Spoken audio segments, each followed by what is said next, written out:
Oh. Alright, we got ready and packed up and left this morning from Kentucky, making our way through Tennessee, dropping on down to Georgia. So we're going to meet some friends down there, so hopefully they found a few birds, so hopefully we'll get lucky. So a little road trip, a little turkey hunt.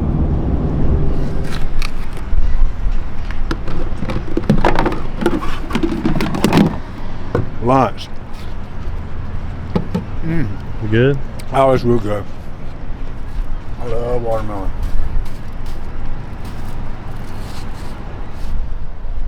Well, you gotta learn what's good. And it's sweet too.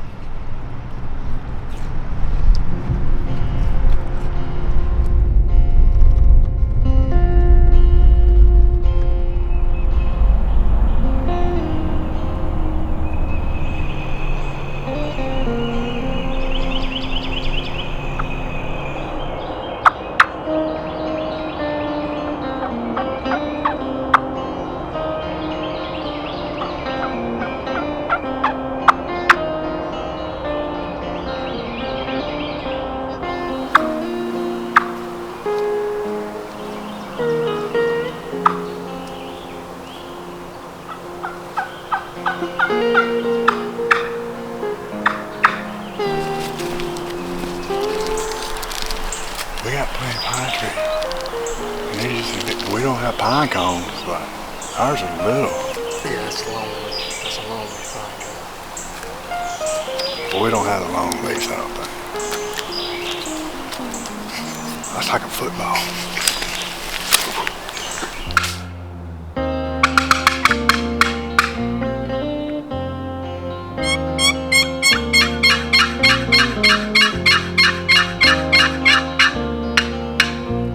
And right now we're just trying to cover a lot of real estate as much as we can. We haven't heard one, so we're just going to keep moving, try to strike one up, and hopefully we can just get one bird to talk to us.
stayed right here in this gap.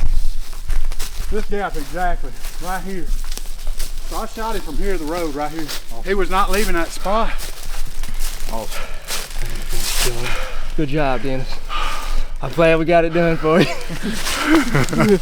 Oh, hey man, well, not talking. We didn't hear one gobble all morning. Finally, he let a little chirp. Right there. Yeah, right there. And then I just looked right here and I saw his fan right out of the corner of my eye. I was like, there he is right there. Oh. That pine tree right over there? Right. Because he was strutting back and forth and he would line up and he'd get right behind it.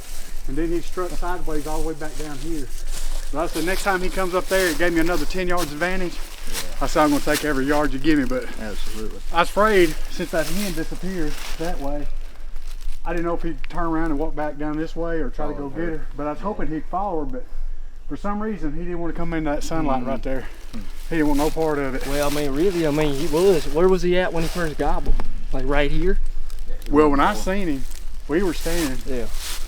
And all I could see was his fan. He threw his fan up, and I saw the fan out of the corner of my eye. And I said, there he is right there. And then time we got hunkered down, I saw him again. Hey, old man got no eyes, buddy. Hey, look, here comes them birds, boy. There you go. I can see them out of the back of my head, huh? I was impressed. You waddled all the way up to him. I was like, man, I hope I'm in that good a shape when I get older. Oh, he's a beautiful bird. First Georgia bird. That's a good one for first Georgia Call bird. him, man. Yeah, bud. He ain't bad, is he? No. Look at the beard. Good. No, he's a good bird. And after a morning like this morning, He's a it really didn't good matter bird. what it was. Man, yeah. I was just, well, I made sure he wasn't a Jake. Yeah. You know what I mean? I did make sure of that. And I knew I seen 2 turkeys in here. That's the reason I looked back to John and said 2. Yeah. But the other one was a hen. Oh, put it through there. Hey, got one in the timber too, man. That's right. In the timber. That's In the timber. right. Welcome to Georgia. Huh? Welcome to Georgia. We got him in the timber. Oh. That's the ultimate goal too. I mean, I shot plenty out in the field, Yeah. shot plenty in West Texas, but this is really the first one I've got in hardwood timber. Really? Yeah. Well, it's really, like I say, And you know, got a little pound mixed in, but still, it's timber. usually in the timber they'll The get. creek's right there. That's where they all roost at, on that creek line. Yeah. Right on the edge of these pines. Well, usually in the timber, like I say, and Dustin can verify this, usually they'll come on up and this kind of stuff. They get an open spot, they'll Yeah. stay there and strut. Stay But there. usually in the timber, you know, it ain't like a field, you know. They usually in the field they're gonna sit in one spot. Thank you, Jack. I'm glad, man. Yeah, but You the man. no problem. No problem. You are the man. I love those calls y'all use. They are soft. I think if we hit them with a hard call, they'd. Yeah. Oh yeah. That soft Well, calling I mean, was. I learned something from you guys. When we Good. walked up the road right there, like I say, I thought I heard one gobble, and it could have been him to gobble. It could have Yeah. just reflected off a tree, and then Sound you a was lot in the middle further. of your yelp, and I I'm- heard him. I can promise you, one of those is gonna go around my neck. There you go. I'll tell you, There you go. I that got a soft man call. for you. There you go. Yeah, it wasn't loud. I mean, he just stayed right here. Even after that hen left, he stayed right here. He was waiting. Good. Yeah. Well, Held him up. Me and Dustin and me have met, you know, practiced enough with them, so I'm glad they, you know, actually turning out some results finally, you know. Right. So, but it Woo. was, Good, man, man. thank goodness. That was, We got that a was long awesome. walk back to the truck now. Yeah, we do have a long walk. It's gonna be a good walk back. It's gonna be a good one. It's Been a little heavier coming in. you always want to leave heavy anyway. Yeah. Hey, I come down to Georgia to meet old Jake and Dustin down here to get a little turkey hunt on. We was pretty successful up there in Kentucky, and we got an invite from Jake to come down here and get one down here in Georgia. So we got Kentucky checked off, and now we got Georgia checked off, and a great help by Dustin here leading us in here, and man, they did a good job of getting this thing to bark at us one good time, and then we just had to get a little creative to get him, but we did it. And so I'm so excited. My first turkey in the timber. Man, I'm telling you, it's been what I say a great road trip on turkey hunting so far. This 2 is for a 2. memorable- This is a memorable one. It's a memorable one for sure. All right. Congratulations on your first Georgia turkey. Thank you guys. It was a Thank you. pleasure. Oh It was a yeah, pleasure. honor.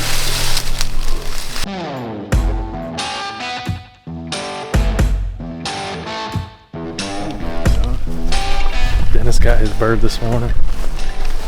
We're going back out. We're literally going pretty much in the front yard of Jake's house here. He said he's got some birds back here. Hopefully we can get ground scoreboard. We're kind of I'm over this turkey season. Yeah. So we're trying to get him on the score line.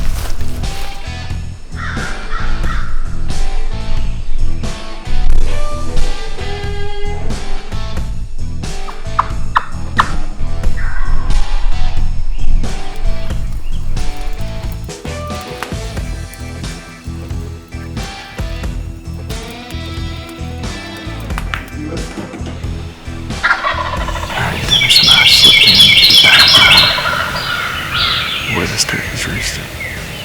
We almost killed him last night, so we knew exactly what tree he was in, and we slipped in the woods in here. So hopefully he pitches down and comes in. We got Jake behind us, and he's gonna try to call him past us.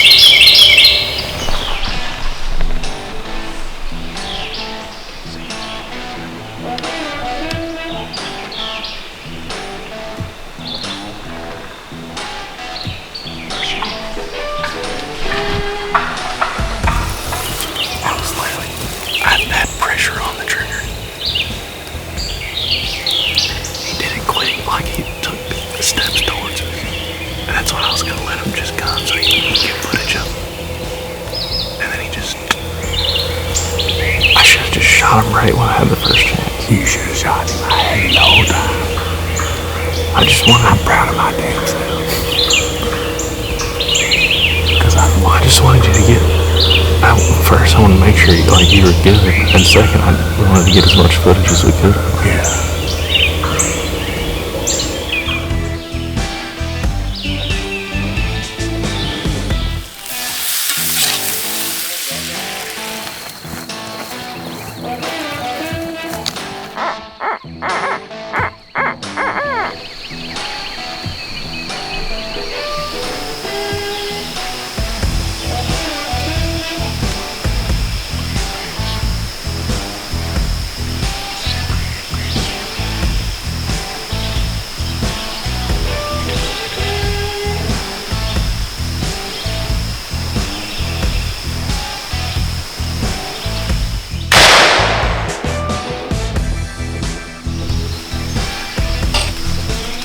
What happened?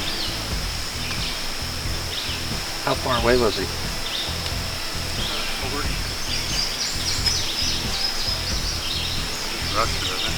Big bird?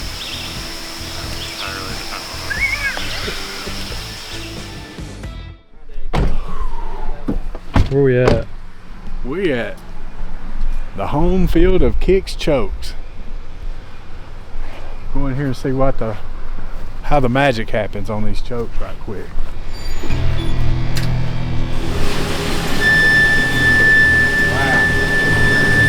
We get big bundles of steel in, usually anywhere from 2 to 10,000 pounds, whatever I can buy at the time, you know.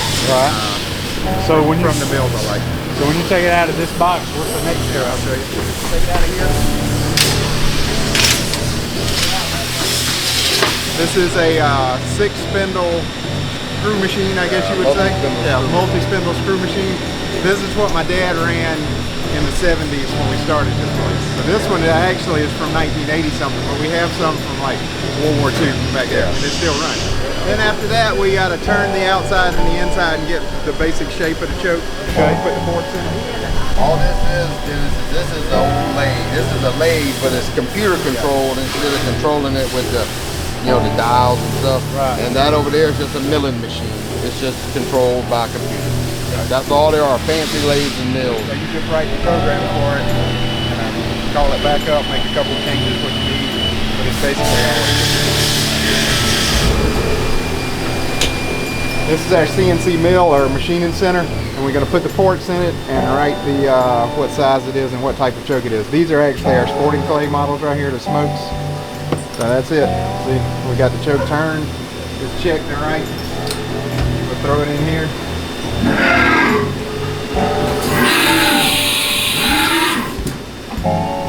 And that's a carbide end mill. So we do each hole one by one there. It turns it to the next hole, and then after that I got another little carbide tool that you can see right there that writes the size and what it is on it.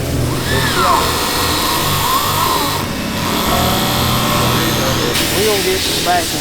I'll be here tomorrow night. I'll come and meet you guys. Okay, that'll be perfect. I'll hang around. We're gonna get back and at least get some zines for a minute. Okay. I'm Yeah. No egg time. Yeah, I get it. I'm probably gonna take a little cat. I would.